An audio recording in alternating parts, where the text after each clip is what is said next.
बच्चों नमस्ते, स्वागत है आप सभी लोगों का हमारे YouTube चैनल में। तो हम लोग प्रैक्टिस सेट 3.1 के क्वेश्चंस को सॉल्व कर रहे हैं। तो अभी तक हमने कितने क्वेश्चंस कंप्लीट कर लिए हैं?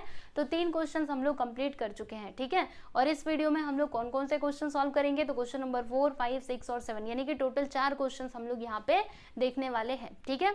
तो चलिए देखते हैं क्वेश्चन नंबर 4। देखो देखने में काफी बड़ा लग रहा होगा आप लोगों को, लेकिन है ये बहुत आसान। चलो समझते हैं क्या लिखा है इसमें। The measure of one of the angles of a triangle is twice the measure of its smallest angle. जैसे मान लीजिए, आपको थोड़ा बना करके बताती हूँ, ठीक है। या फिर आप ऐसे समझो, रुको, ये रहा मेरा ट्राइंगल, ठीक है। तो इसमें हम मान लेते हैं कि ये वाला जो एंगल है ना, सपोज करो ये है एंगल P, ये है एंगल Q और ये है एंगल R, ठीक है। तो एंगल P है ना, इसको हम लोग मान लेते हैं कि ये सबसे छोटा है, स्मॉलेस्ट एंगल है, ठीक है। क्योंकि यहाँ पर देखो स्मॉलेस्ट एंगल से ही कंपैरिजन किया गया है, तो इसको हम लोग स्मॉलेस्ट एंगल कंसिडर कर लेते हैं, ठीक है। तो क्या लिखा है इन्होंने यहाँ पे कि the measure of one of the angles of a triangle is twice the measure of its smallest angle. यानी कि मतलब हमारे पास ये ट्राइंगल है, ठीक है, इसमें 3 एंगल्स होते हैं, बराबर। ये सबसे छोटा वाला एंगल है, तो इसमें का जो एक एंगल है ना, मान लीजिए ये वाला एंगल, ठीक है, ये क्या है, ट्वाइस द स्मॉलेस्ट एंगल। यानी ये जो स्मॉलेस्ट एंगल है ना, इसका ट्वाइस है। जैसे कि ये जो एंगल Q है ना, ये क्या होगा, 2 गुना। ट्वाइस मतलब क्या होता है, 2 गुना होगा किसका, ये वाले स्मॉलेस्ट एंगल का, ठीक है। फिर उसके बाद यहाँ पे एक और कंडीशन दी गई है कि the measure of the other is, मतलब जो इसको छोड़ करके जो एंगल है, यानी कि एंगल R, ठीक है, एंगल R ये क्या है, thrice the measure of smallest angle. यानी ये जो सबसे छोटा वाला एंगल है ना, यानी कि एंगल P, इसका थ्राइस है। थ्राइस मतलब क्या होता है स्टूडेंट, हमें 3 से मल्टीप्लाई करना होगा, ठीक है। ट्वाइस मतलब 2 गुना, थ्राइस मतलब 3 गुना, ठीक है। तो फिर हमें क्या बताना है, find the measures of the 3 angles. यानी ये जो तीनों एंगल्स है ना, इनका मेजरमेंट हम लोगों को यहाँ पर फाइंड करना है, ठीक है। तो चलो देखते हैं कैसे होगा। सबसे पहले हमें यहाँ पे मानना पड़ेगा, लेट अस सपोज दैट, हम यहाँ पे सपोज करेंगे कि ये जो तीनों एंगल्स है ना, वो कैसे हैं, समझिएगा। यहाँ पे हम लिखते हैं कि लेट द एंगल्स।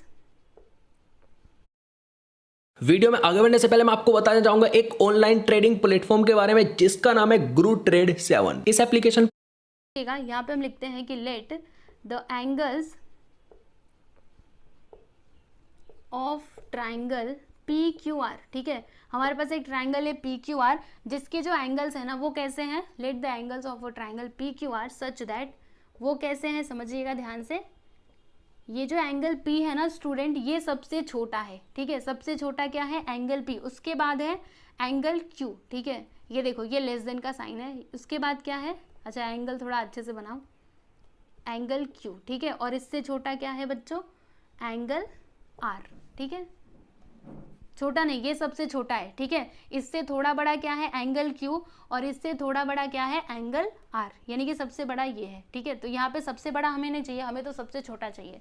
तो यहाँ पे मैंने लिखा एंगल R। समझ में आ रहा है कि नहीं। ये देखो लेस देन का साइन है और ये एंगल का साइन है, ठीक है। ये लेस देन का, ये दोनों लेस देन के साइन है, ठीक है। इस तरीके से मैंने यहाँ पे लिख दिया। मतलब इससे हमको क्या समझ में आ रहा है कि ये जो एंगल P है ना, ये सबसे छोटा है, और मतलब इससे थोड़ा बड़ा ये है, और इससे बड़ा क्या है, ये है, बराबर। अब उसके बाद यहाँ पे हम लिखेंगे अकॉर्डिंग टू द क्वेश्चन, ठीक है। मतलब क्वेश्चन के हिसाब से क्या होगा, according to the question. Question में क्या बोला था कि जो हमारे पास ट्रायंगल है, उसका जो एक एंगल है ना, वो स्मॉलेस्ट एंगल का क्या है बच्चों, ट्वाइस है, ठीक है। तो मान लीजिए हम ये वाला एंगल ले लेते हैं, यानी कि एंगल Q, ये क्या होगा, स्मॉलेस्ट एंगल का ट्वाइस। यानी यहाँ पे स्मॉलेस्ट एंगल क्या है, एंगल P है ना, तो एंगल P का ट्वाइस यानी कि 2 गुना है, मतलब हमें 2 से मल्टीप्लाई करना पड़ेगा, ठीक है। ये बात आपको समझ में आई। उसके बाद देखिएगा जो अदर एंगल है, यानी कि एंगल R। अदर एंगल मतलब अभी कौन सा एंगल बचा हुआ है, अगर मैंने इसको ले लिया तो अभी एंगल R है ना, ये क्या है, थ्राइस द स्मॉलेस्ट एंगल, यानी जो सबसे छोटा वाला एंगल है, यानी कि एंगल P, उसका तिगुना है। थ्राइस मतलब क्या होता है, तिगुना, ठीक है। तो ये मैंने यहाँ पर लिख दिया है, बराबर। इतनी बातें आप लोगों को समझ में आ गई। अब उसके बाद आप लोगों से एक सवाल पूछना चाहती हूँ, बताइए जो हमारे पास ट्रायंगल होता है, उसकी प्रॉपर्टी क्या होती है कि अगर हम तीनों एंगल्स को सम करें तो फिर कितना आता है, 180 डिग्री आता है, सही है ना। तो यहाँ पर हम लोग क्या करेंगे, वही वाली प्रॉपर्टी लगाएंगे। तो देखिएगा यहाँ पर जो एंगल P है, angle P plus angle Q plus angle R, ये तीनों का सम कितना हो जाएगा, 180 डिग्री, बराबर। इसका आप रीजन क्या लिखोगे, यहाँ पे बताइएगा। ऐसे लिखिए कि in triangle PQR, in triangle PQR, ठीक है। काफी मुझे थोड़ा नीचे ये लिखना चाहिए था, है ना। चिपक गया है एक ही में। कैसे लिखेंगे, यहाँ पे हम बोलेंगे कि in triangle PQR, triangle PQR में angle P plus angle Q plus angle R, ठीक है, ये तीनों का सम कितना हो जाएगा 180 डिग्री। इसका रीजन आप क्या बताओगे, वही पूरा स्टेटमेंट यहाँ पे लिख करके बता दीजिएगा कि the sum of all angles of a triangle is 180 degree, ठीक है। इस तरीके से आप लिख करके इसका रीजन बता सकते हैं। अब ध्यान से समझिएगा, एंगल P के प्लेस पर एंगल P ही रहने दो।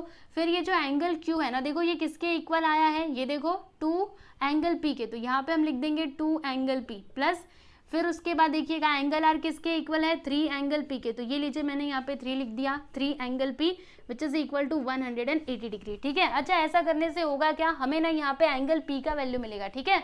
और अगर एक बार एंगल P का वैल्यू मिल गया, फिर हम क्या करेंगे, तीनों ही एंगल्स के मेजरमेंट बता सकते हैं। कैसे, देखो एंगल P का मेजरमेंट हमें मिलेगा तो पहला एंगल मिल जाएगा, उसके बाद फिर हम क्या करेंगे, इसकी मदद से एंगल Q भी तो निकाल सकते हैं ना, क्योंकि एंगल Q किसके इक्वल है, 2 एंगल P के, ठीक है। तो हम यहाँ पे क्या करेंगे, एंगल P का वैल्यू पुट करेंगे और इसमें भी एंगल P का वैल्यू ही मतलब एंगल P का ही वैल्यू पुट करेंगे, जिससे हमें ये एंगल R भी मिल जाएगा, ठीक है। अभी बस आप आगे आगे देखते जाओ, ध्यान से देखो, यहाँ पे क्या है, angle P plus angle 2 angle P plus 3 angle P, तो अगर मैं इन सभी को जोड़ू तो फिर कितना आएगा, देखो यहाँ पे कुछ नहीं, मतलब क्या है 1, ठीक है। तो जोड़िए 1 और 2 3, 3 3 कितना हो गया 6, यानी कि यहाँ पे क्या आ जाएगा 6 एंगल P, ठीक है। यहाँ पे आएगा 6 angle P which is equal to 180 degree. अब ये जो 6 है इसको उस साइड लेकर के जाएंगे तो ये चला जाएगा डिवीजन में, हो जाएगा ना। अब चलो इसको कैंसिल करो, तो 6 1 6, 6 3 18, मतलब यहाँ पे आ गया बच्चों 30 डिग्री, यानी कि जो एंगल P है ना, इसका मेजरमेंट हमें क्या मिला, 30 डिग्री मिला, ठीक है। अब इसकी मदद से हम क्या कर सकते हैं, जो बचे हुए एंगल्स हैं उनका मेजरमेंट बता सकते हैं, बराबर। तो चलो यहाँ पे हम लिखते हैं therefore angle Q, angle P तो हमें मिल चुका है, एंगल Q कितना था, 2 एंगल P था ना। अब इसके प्लेस पे वैल्यू पुट करो, 2 एंगल P कितना है 30 डिग्री, दोनों को मल्टीप्लाई करो, 2 3 सा क्या होता है 6, यानी कि ये आ गया 60 डिग्री। उसी प्रकार से जो एंगल R है ना, ये भी हमें मिल सकता है, एंगल R कितना था 3 एंगल P, चलो वैल्यू पुट करते हैं, तो 3 इंटू एंगल P कितना है 30 डिग्री, मल्टीप्लाई करेंगे तो 3 3 सा 9, यानी कि ये आ गया बच्चों 90 डिग्री, ठीक है। तो आप लोग देख सकते हो तीनों ही एंगल्स के मेजरमेंट हमने बता दिए हैं। पहला जो एंगल है एंगल P, उसका मेजरमेंट आ गया 30 डिग्री, दूसरे एंगल का 60 डिग्री, तीसरे एंगल का 90 डिग्री, ठीक है। तो लास्ट में आप लोग आंसर कैसे लिखेंगे, ऐसे हम लिख देंगे कि hence the measure of NEET 2023 में बहुत बेकार नंबर आ रहे हैं। आपको पता है पिछले साल आपके ही जैसे जानवी